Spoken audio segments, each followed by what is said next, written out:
ఆయన దేవుని కొరకు రోషం కలిగిన వ్యక్తి, దేవుని కొరకు జీవించే వ్యక్తి.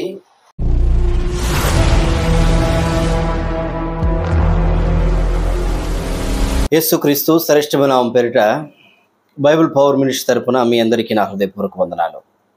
ప్రియమైన దేవుని ప్రజలారా, దేవుని కొరకు హింసించబడుతున్న వారు ధన్యులని దేవుని వాక్యం సెలవిస్తూ ఉంది. నా నిమిత్తము ప్రజలు నిన్ను బాధపెడతారు, హింసిస్తారు, చంపుతారని వాక్యం చెప్తా ఉంది. దేవుని కొరకు నేను సేవ చేస్తున్నానని చెప్పి వారి యొక్క దేవతల దేవుడి యొక్క పేర్లను పలికిస్తూ మాట్లాడుతూ చంపుతారని బైబిల్ ముందుగానే చెప్తూ వచ్చింది. ఇప్పుడు ఇదే రీతిగా ఒక యథార్థమైన సంఘటన నేను మీకు చెప్పాలని భావిస్తూ ఉన్నాను. ఆయన దేవుని కొరకు రోషం కలిగిన వ్యక్తి, దేవుని కొరకు జీవించే వ్యక్తి, ఒక మంచి ఉన్నతమైన అధికారి. ఇండోర్లో, మధ్యప్రదేశ్ ప్రాంతంలో ఇండోర్లో ఒక ఎల్ఐసి బ్రాంచ్ మేనేజర్గా కొనసాగించబడుతున్నాడు.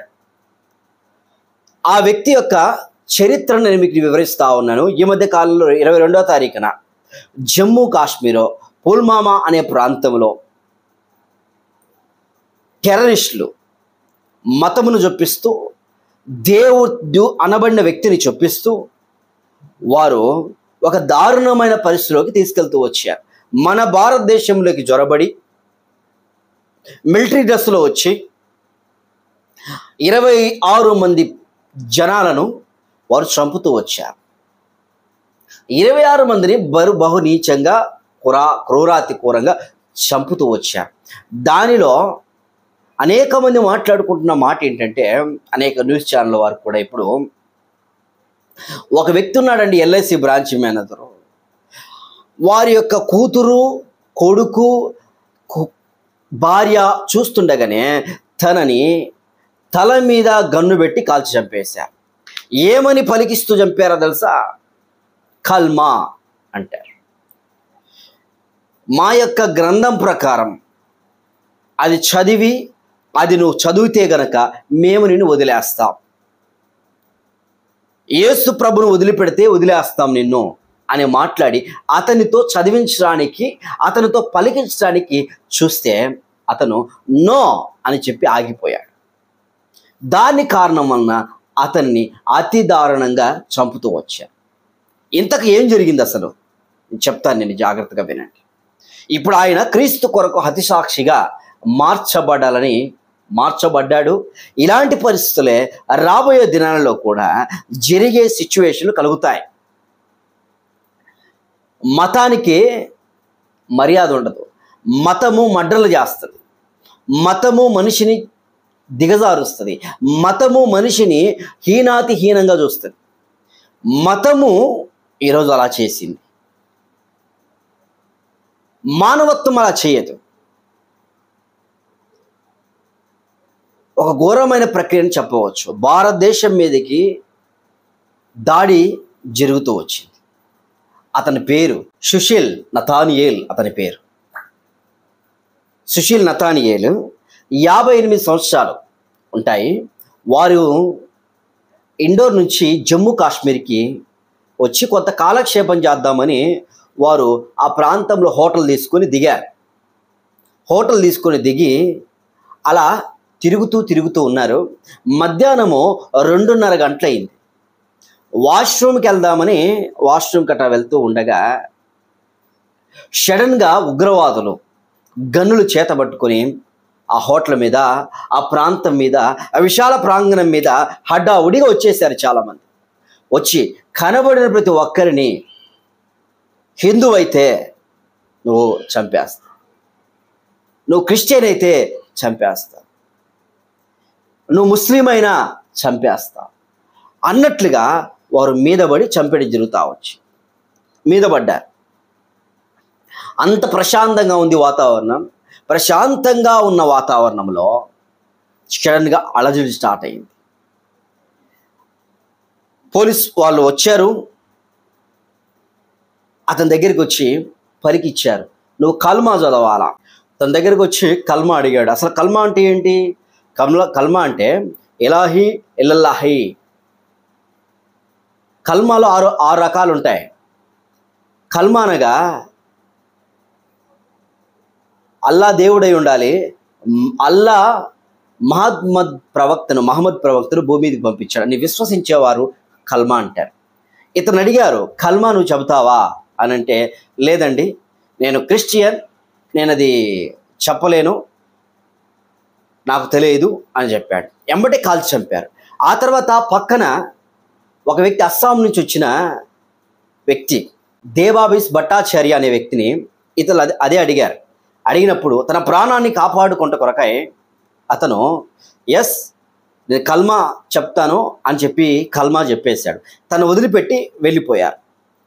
ఎవరు కల్మా చెప్పలేదో వారిని అందరినీ చంపుతూ వచ్చారు. కల్మా చెబితే వారు ముస్లింని వదిలిపెడుతూ వచ్చారు. వదిలిపెట్టి వెళ్ళిపోయి ఇతని దగ్గరకు వచ్చి ఇతని చెప్పలేదని కాల్చి చంపారు.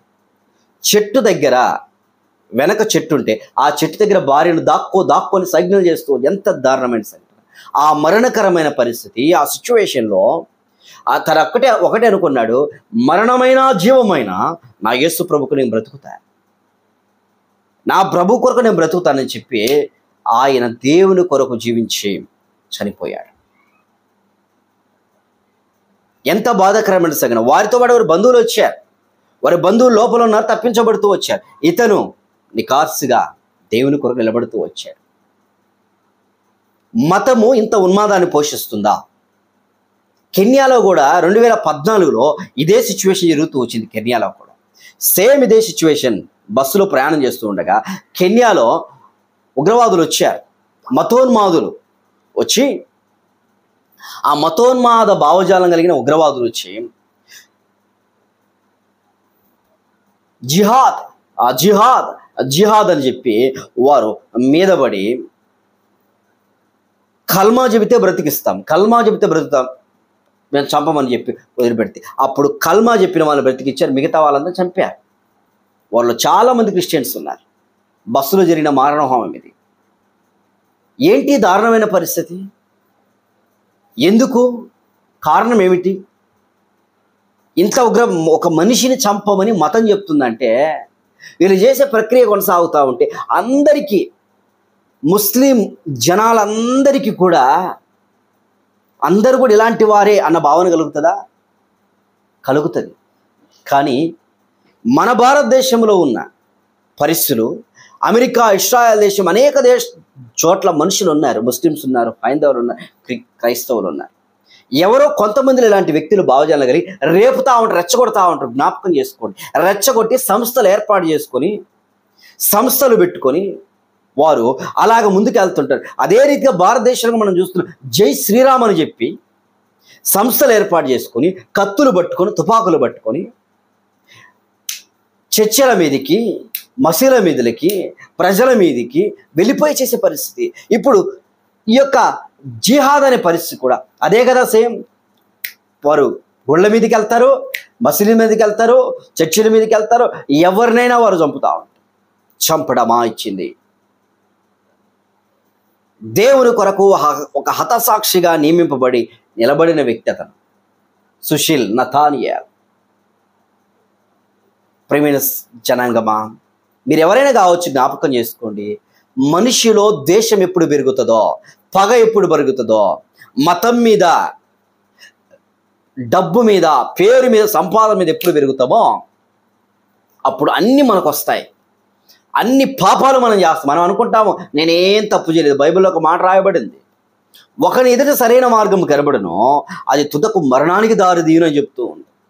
సరే, ఇదిగో నేను చేసేది కరెక్టు అనుకొని ప్రవర్తిస్తూ ఉన్నారు. ఇలాంటివి మాట్లాడినప్పుడు కొంతమందికి బాధ కలిగి ఉండవచ్చు. కానీ అర్థం చేసుకోండి, దయచేసి అర్థం చేసుకోండి, ఒక మతము మనిషిని ఎప్పుడు కూడా చంపమని చెప్పదు.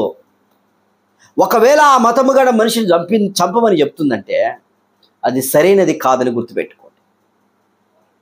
అది సరైన భావజాలము కలిగింది కాదు. పాత దినాల్లో, మన పితరుల దినాల్లో అనేక మంది వారి యొక్క గ్రంథాల ప్రకారం చేసిందని బట్టి చేయడం చేస్తూ వచ్చారు.